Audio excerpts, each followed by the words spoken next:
I want to show you a simple way to modify the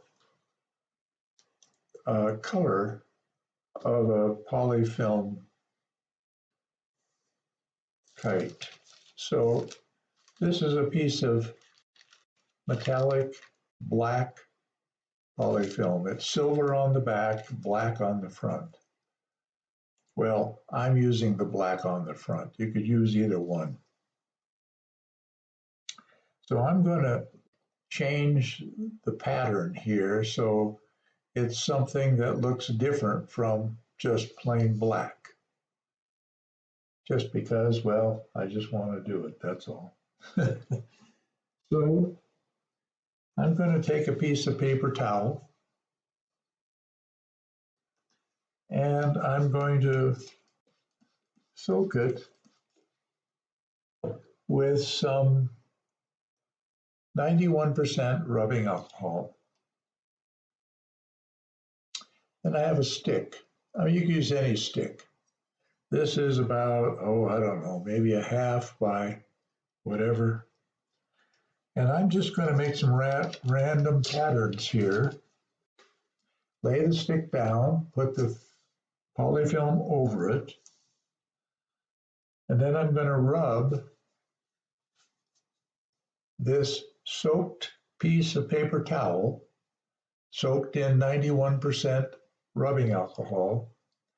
I'm going to just slide it down along the stick. And you can see it changes it a little bit. Rub it again, changes it a lot. It turns the black to silver. So now I'm going to rotate this a little bit and repeat it. This is just very simple stuff, but it adds a very interesting change to the appearance of the kite, of the material, so that when I make my kite, it isn't just a plain black kite. Now you could use acetone as well. Acetone will be actually more effective than the alcohol, but alcohol is so much safer to use. Acetone can get into your skin and it can be very toxic to some people. So I prefer alcohol. And I'll make one more. Now I haven't changed my piece of paper towel, just a small piece here, but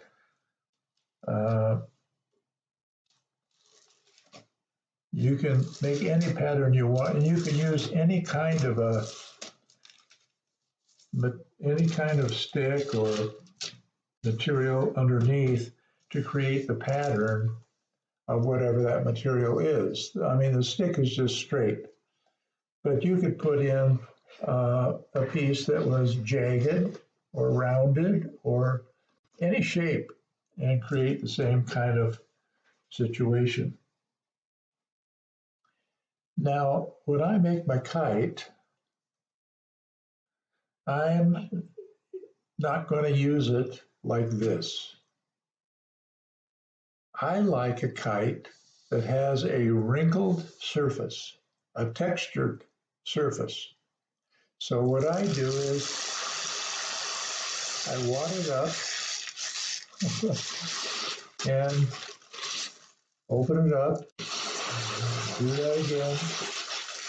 I do this about 10 times.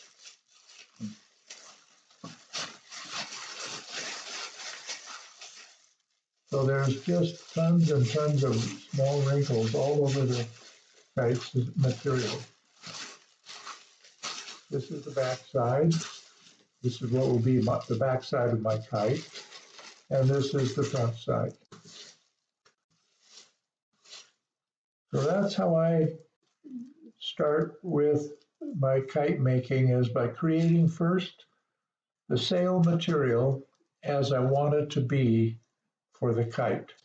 Now the kite I'm going to make is this pattern right here.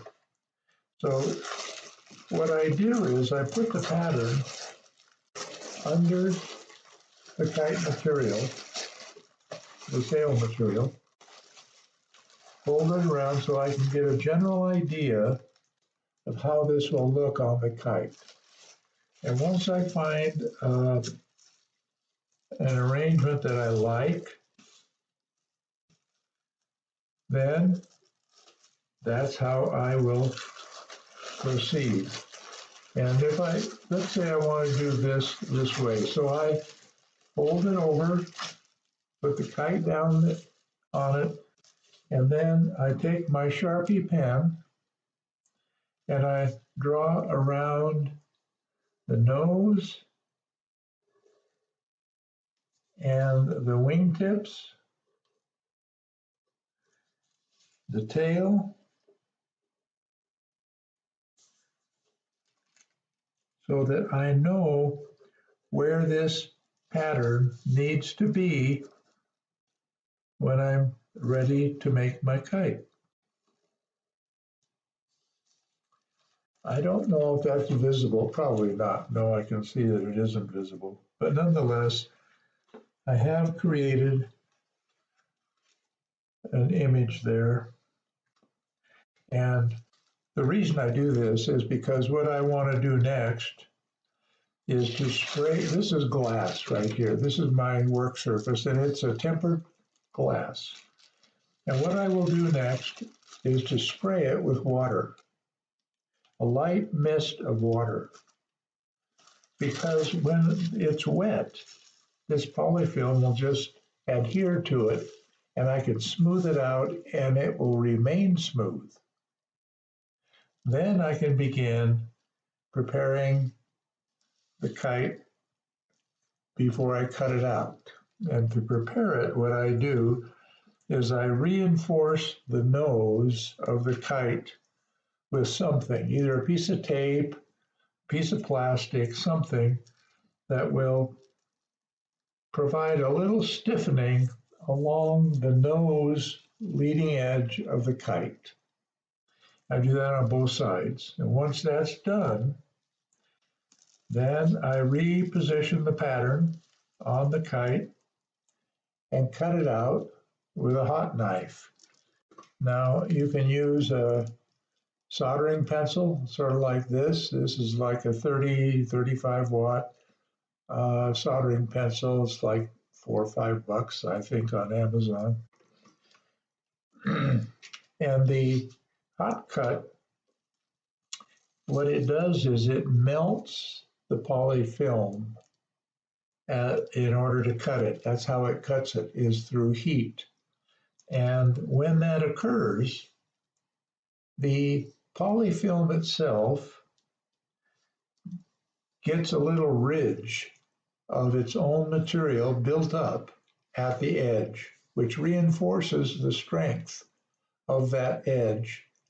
And of all the kites I've made over the years, I'm sure it's more than 500, but nonetheless, a lot of kites. And I've flown almost all of them in all kinds of winds, and never once have I had one of these hot cut edges, the trailing edge or any edge, get torn by strong wind. So this is why I use this hot cutter.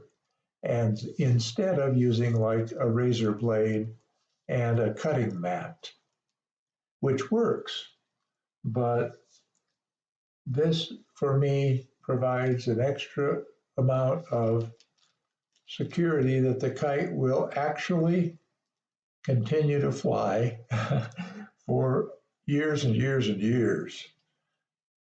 And the material, as thin as it is, will remain intact.